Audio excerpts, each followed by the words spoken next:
Question, je regarde en fait les 6 mobilités du cou. Donc je lui demande toujours en actif puis en passif. Donc d'abord le menton sur la poitrine. Actif. Est-ce que ça fait mal? Non. Non. Passif, j'appuie. Est-ce que ça fait mal? Ça me permet de faire mon étoile de beigne. D'accord? On redresse la tête, on regarde le plafond. Actif, ouais, il ne va pas très loin. Passif, est-ce que je peux aller un peu plus loin? Et puis il fait un peu la grimace. J'ai des yeux qui sont par devant. Alors, il a mal à gauche. On va commencer. Alors c'est surprenant, mais quand les gens ne savent pas trop, on leur dit de tourner la tête. Vas-y, tourne la tête.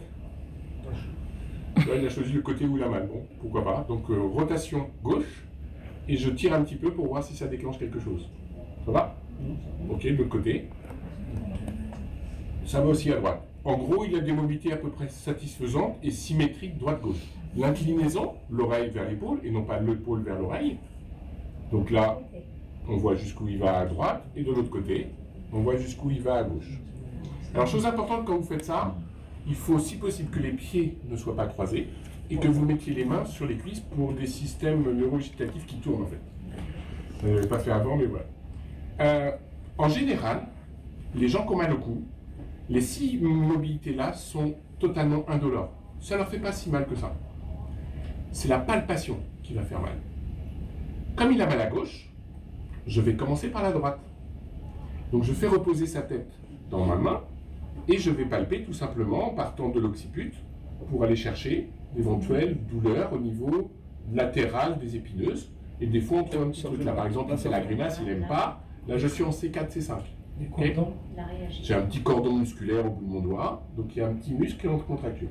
Mais il m'a dit qu'il avait mal à gauche, donc à gauche ça doit être la catastrophe. Et je fais la même chose, je vais du côté gauche, et là il me fait ok, parce qu'il a mal à gauche. Ah, pourquoi il a mal à gauche? Parce que regarde bien les gens de droite devant toi, en fait vous voyez qu'il louche un peu. C'est-à-dire qu'en fait, le blanc de l'œil n'est pas à l'identique à droite et à gauche, et son œil gauche il est différent, ce qui fait qu'il aurait besoin d'orthopsie pour régler ce problème-là. C'est ce qu'on appelle le réflexe oculocéphalogire.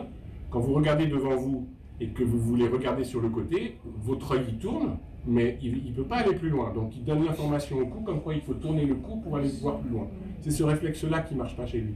Et c'est pour ça qu'en fait il a mal à gauche. Il a mal à gauche.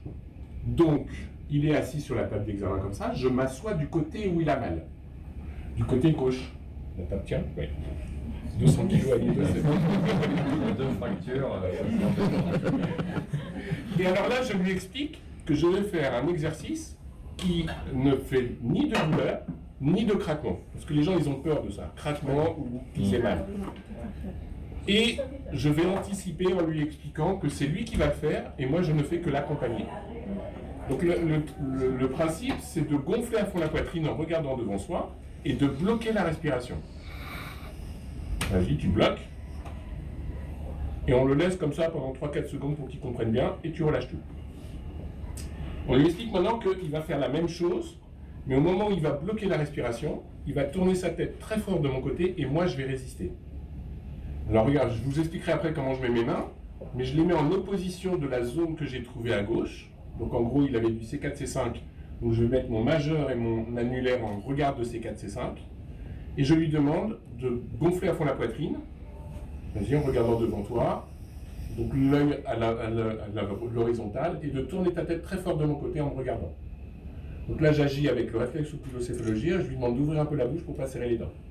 Et tu relâches tranquillement. Très bien. J'étais en C4, C5 là, je remonte d'un cran, je me mets en C3, C4, donc mes doigts ici sont remontés d'un cran. Et je lui demande la même chose. Gonfle, bloque, et tourne. Regarde-moi, ouvre la bouche. Et relâche tranquillement. Et ensuite, je redescends en dessous. J'étais en C4, C5, je vais aller en C5, C6. Donc, je mets mes doigts un petit peu en dessous. Il faut toujours faire au-dessus, en dessous. Et tu me regardes, et tu tournes ta tête en ouvrant la bouche. Et tu relâches tout. Et là, des fois, c'est surprenant. On va lui dire, tourne la tête de mon côté. Vas-y, regarde-moi. Et des fois, ça tourne beaucoup plus loin, en fait. Parce qu'on a libéré tous les muscles contractés. Tu ressens un changement ou pas? Et si j'appuie très fort, mais je vous assure que j'appuie comme une bête, hein, il n'a plus rien. Il n'a pas la grimace de tout à l'heure parce que j'ai détendu tous les muscles paravertébraux du côté gauche. Je vais faire la même chose du côté droit parce qu'il avait le petit point du côté droit. Alors la même chose, tu regardes devant toi, tu gonfles la poitrine, tu bloques et tu tournes en me regardant, en ouvrant la bouche pour pas serrer les dents. Et tu relâches tranquillement. Et de nouveau, inspire, bloque et tourne. Et tu relâches tranquille.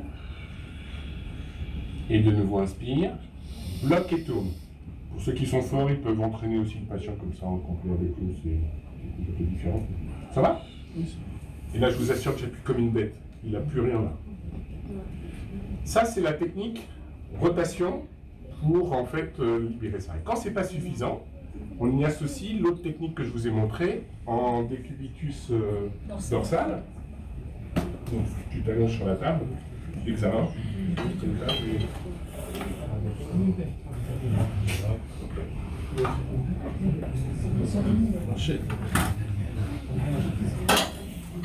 La prochaine fois, vous nous amenez des tables d'examen. Alors, imaginons que ce soit ma table d'examen. Donc, je me mets en bout de table comme ça, j'écarte un petit peu les pieds pour pas serrer. Moi, je leur demande en général de mettre les pouces dans la ceinture du pantalon. Comme ça, c'est bloqué. T'écartes les pieds pour pas qu'ils se touchent, comme les cow-boys. T'écartes les pieds. Voilà, parfait. Et dans cette position, en fait, je lui demande de me regarder. Donc, il se met légèrement en extension. Et je lui demande ensuite d'enfoncer sa tête dans ma main. Donc là, il fait travailler les extenseurs de son rachis cervical. Vas-y, enfonce fort. Et moi, je résiste. C'est-à-dire que ma main ici, elle tire un petit peu vers moi. Et 3-4 secondes, et on relâche. Je le mets en légère flexion. Comme ça, ça repose mon genou. Hop là. Et ici, je lui demande de nouveau de me regarder. Non, c'est bon. Ouvre la bouche et enfonce. Donc il y a l'épaisseur de ma main qui est un petit peu différente. Et on relâche. Je passe ici, on inspire et on pousse. Allez, vas-y, pousse. Et en fait, c'est surprenant, mais quand il pousse, franchement, ça fait rien du tout au niveau de mon avant-bras. Donc ça fait pas mal pour nous, le praticien. Et tu relâches. Et là, je le mets encore plus en flexion. Tu me regardes, coucou, en extension, et tu pousses. Allez, vas-y, pousse, pousse, pousse, pousse, pousse, pousse, pousse. Et tu relâches tranquille. Et maintenant, je vais lui demander une flexion pour faire travailler les fléchisseurs en fait du cou. Je coince mes doigts. Et là, normalement, s'il est fort, il tient tout seul. Mais des fois, mon ventre, il prend la tête pour tenir. Et cette main-là, que j'ai libérée, elle va venir ici. Et l'autre, elle revient ici, de chaque côté en fait de la mandibule. Et je vais tout simplement faire une traction dans l'axe pour reposer sa tête.